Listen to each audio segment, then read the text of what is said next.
semuanya, selamat datang di video kali ini. Pada kali ini kita akan membuka sesi pertanyaan yang dimana kita akan bertanya langsung nih kepada para Akang Ece yang dimana mereka ini orang-orang yang aktif di dunia pertanian, apalagi di pedesaan.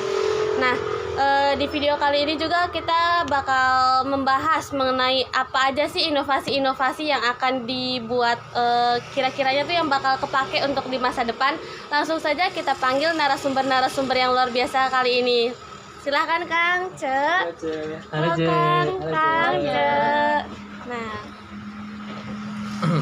Nah, kita udah kedatangan nih sama para Akang Ece-nya di sini. Langsung saja kita masuk ke tar dulu sebelum itu kita perkenalan dulu nggak sih? Iya. Ya, oke.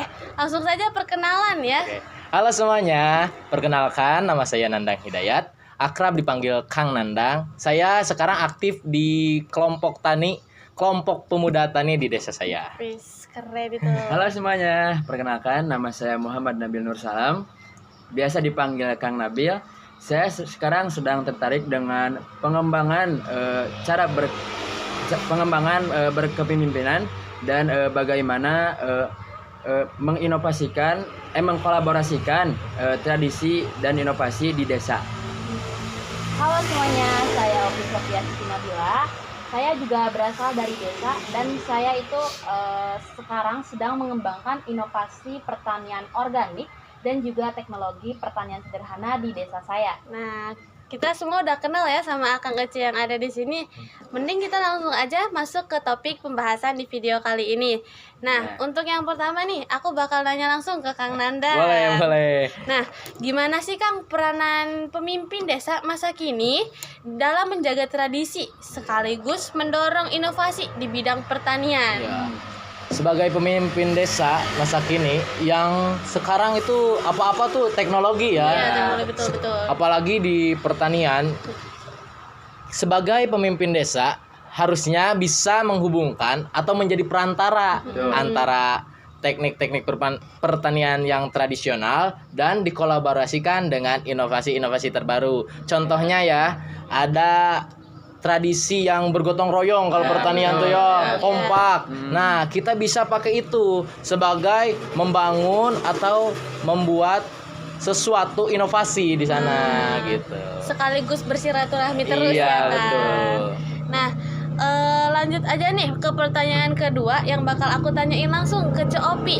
Nah, Ce Opi ini tuh berasal dari sisi inovasi ya, Ce ya. Nah, apa sih tantangan terbesar memperkenalkan teknologi terbaru di pedesaan masa kini?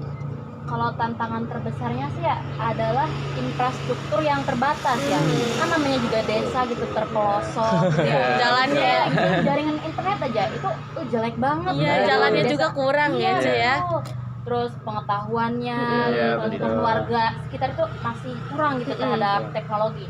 Keterampilannya juga kurang. Jadi kita harus bisa mengedukasi, mengajari para warga sekitar gitu untuk kenal gitu dan tahu cara menggunakan teknologi terbaru supaya kerjaan mereka itu menjadi lebih mudah dan produktivitasnya terutama dalam pertanian itu menjadi meningkat.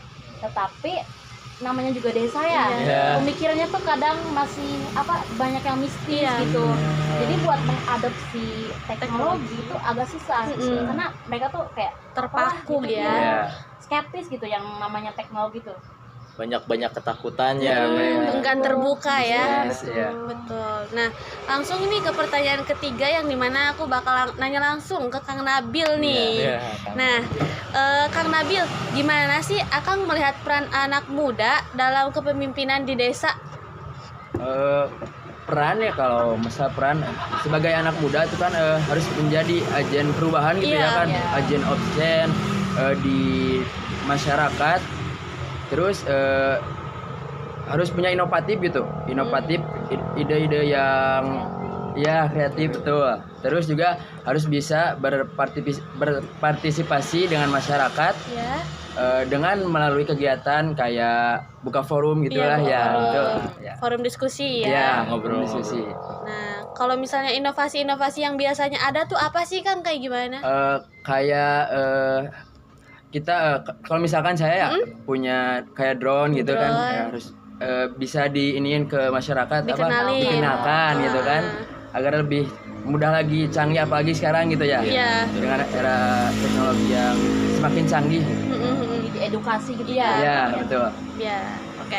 Nah, selanjutnya itu ada pertanyaan untuk Akang Ece bertiga nih. Oke, boleh. Nah, ada gimana sih pendapat kalian mengenai cara untuk mendorong kolaborasi antara tradisi dan inovasi di desa masing-masing? Mungkin siapa dulu nih yang mau jawab nih? Boleh. Oh, saya ya. boleh. Silakan. Kalau dari saya cara mendorong inovasi dan tradisi agar gitu ya, di desa gitu Ya. bisa menciptakan lingkungan yang bisa menghargai keberagaman budaya gitu. Yang pasti budayanya harus kental juga kan kayak tadi ya. Terus memfasilitasi komunikasi agar antara masyarakat sama yang ada di kota lah, kalau misalkan ya bisa lebih lebih cepat lah bisa. Nah, so lanjut ke siapa Lanjut. nih? Saya boleh. Boleh. Kalau dari pandangan saya atau menurut saya ya, itu ada caranya tuh dengan memadukan teknik tradisional atau sesuatu yang tradisional gitu ya dengan teknologi zaman sekarang. Contohnya misalkan dalam pengembangan kerajinan lokal seperti batik nih. Nah, di batik itu para pengrajin batik dapat menggunakan motif tradisional, tapi si motif itu dicetak ke dalam kainnya menggunakan teknologi kayak komputer dan mesin cetak gitu. Nah, itu kan produktivitasnya jadi naik ya. Iya, betul-betul. Terus bisa mengefisiensi tenaga, Waktu ya, biaya ya, dan biaya juga kan ya. Yang namanya penjual kan inginnya meminimalkan biaya dan memaksimalkan hasil. Keuntungan. Iya. Ya, betul banget nih. Kalau untuk Kang Nandang gimana kira-kira? Ya, kalau saya sebagai POV-nya dari seorang pemimpin. Iya. Pemimpin di desa tuh harus memimpin dua golongan. Dua golongan. Ada golongan muda sama golongan yang sebelum-sebelumnya. Takut kurang sopan golongan tua ya. Tersinggung gitu Iya, ya. kan misalkan golongan muda ini ambisnya tuh dalam inovasi, inovasi teknologi. Betul. Cuman mereka sebagai golongan muda kebanyakan tuh meninggalkan tradisi-tradisi yang sudah ada. Lupa gitu ya, Iya, Kang, ya. lupa. Tapi nah, dari itu kita harus buat forum obrolan biar para generasi sebelumnya tahu cara penggunaan teknologi dan juga golongan mudanya kenal sama tradisi-tradisi yang ada di pertanian. Begitu. Gitu ya, Kang. Contohnya tuh bisa kayak gimana aja sih, Kang, itu tuh? Contohnya ya kayak bikin forum atau obrolan-obrolan yang contoh ya aplikasi atau pembuatan pupuk organik yang modern terbaru. Cara pembuatannya kan dulu mah misalkan cuman diapain atau langsung simpan aja, kan ada sekarang teknologi gitu. Jadi diedukasi secara langsung ya, bukan secara nyata gitu caranya, nggak cuma ngomong doang. Iya, betul. Nah, untuk pertanyaan selanjutnya lagi kali ya, Kang Ce. Nah, kira-kira apa sih harapan kalian ini untuk pemimpin desa masa kini dan di masa depan? Mau dijawab dari siapa dulu Boleh, dari nih? saya dulu aja. Boleh. Sangat bersemangat. Semangat ambisius ini ya Kang Nabil ini. Kalau dari POV atau pandangan saya ini harapan untuk pemimpin masa kini dan masa depan atau harus punya inovatif atau kreasi yang berwawasan luas gitu ya kan. Karena kan bisa mampu mengadopsi teknologi gininya. Kan sekarang kalau saya kan tadi punya drone gitu kan, terus bisa diedukasikan ke warga gitu kan. Ya, kalau dari sini. Cukup. Kalau dari saya ya, saya berharapnya tuh pemimpin masa kini tuh bisa mendengarkan dan mentranslate kebutuhan masyarakat tuh dengan benar. Kayak misalnya masyarakat minta A, malah kasihnya B gitu. Jauh banget. Pemerintah mana sih itu? Pokoknya kalau masyarakat atau warga minta A, ya kasihnya A gitu ya. Terus terus saya berharap pemimpin masa kini juga yaitu tadi dapat memperkenalkan teknologi gitu kepada masyarakat dan warga-warganya, supaya desa yang orang pikir mungkin kayak desa doang gitu ya. Jadi kalau kita punya teknologi, kita dapat maju desanya. Itu tuh kayak ngalcer gitu ya. Kan ada tuh istilahnya Ngalcer. biar lebih kece gitu ya. Nah, kalau untuk dari Kang Nandang nih. Ya, kalau dari saya sendiri ya, sebagai pemimpin masa kini dan yang masa akan datang di desa, khususnya di pertanian, harus tetap menjaga tradisi dan budayanya. Walaupun inovasi berkembang setiap zaman, tetapi kita harus memegang teguh. Soalnya tradisi atau budaya itu adalah ciri khas kita, identitas Betul, kita, gitu. Nah, oke nih. Kita kan udah denger banyak nih ya wawasan-wawasan baru dari Akang Ece yang di sini. Gimana sih kalau misalnya sekarang kita tuh diskusi nih Kang Ece? Boleh banget itu. Kita bakal diskusi mengenai topiknya itu gimana sih mengajak anak muda untuk bisa tertarik pada bidang pertanian masa kini dan mengajak mereka supaya mereka tuh mau jadi petani muda gitu, biar dari desa itu karena kan sekarang anak-anak tuh udah pada ke kota gitu ya, mikirnya tuh kalau di desa apa sih sawah gitu. Nah, gimana sih caranya? Iya. Tapi kalau menurut saya, cara perkenalan yang paling mudah itu ya memperkenalkan dengan teknologi ya. Teknologi. Karena pemikiran anak-anak muda sekarang tuh ngelihat pertanian tuh kayak gimana ya? Kayak Kotor, apa sih jadul, ya kan?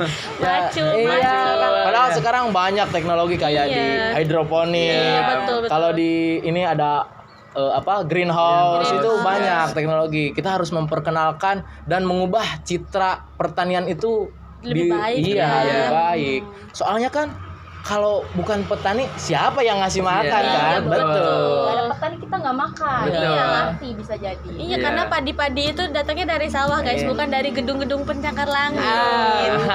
Dan saya juga setuju dengan Kang Nandang ya. Jadi dengan adanya teknologi juga kan jadi petani muda atau pemuda itu lebih tertarik karena lebih mudah kan. Iya, Dia iya, itu buang kotor-kotoran Iya, aja. betul. Sekarang ada hidroponik, Green. jadi lebih bersih gitu Iya. pokoknya. Kalau menurut Kang Nabil kira-kira gimana sih Kalau pandangan? menurut saya ya sama kayak tadi Kang Nandang, Cak Opi, seperti harus mengedukasi gitu kan, Iya. mengajak. Apalagi kan pertanian itu kan bidang yang paling penting gitu. Iya, Kalau gak ada kita kan mati gitu. Betul. Tahu itu. Betul. Oke. Nah, mungkin kita cukupkan saja kali ya Kang Ce. Nah, untuk video kali ini kita cukupkan segitu aja ya guys. Semoga wawasan yang kita dapat di video kali ini bisa berguna untuk kita semua di masa depan. Amin. Semoga kita bertemu lagi di lain Iya, waktu. amin. Kang Ce. Nah, langsung saja kita tutup. Kita bisa dadah ke sana. Dadah.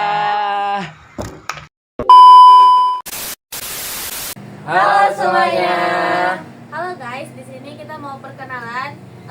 Kita dari kelompok 6 tugas sosiologi pertanian. Nah, di video kali ini kita bakal perkenalan nih, dimulai dari sebelah sini. Oke. Halo semuanya, perkenalkan nama saya Nandang Hidayat dari kelas B sebagai narasumber 1. Nah, halo semuanya, aku Kaila Sukma Widianingrum. Di sini di video kali ini aku sebagai host. Halo, aku Dimas dari kameramen. Halo semuanya, aku Opi Sofia Siti Nabila sebagai narasumber 3. Halo semuanya, perkenalkan nama aku Muhammad Nabi Salam sebagai narasumber kedua. Nah, perkenalan di video kali ini mungkin segitu aja ya guys. Terima kasih udah menonton sampai akhir. Semoga ilmunya bisa bermanfaat ya. Amin. Nah, kita tutup aja ya. Dadah. Jangan lupa. Ulang. Jangan lupa untuk Like, comment, dan subscribe.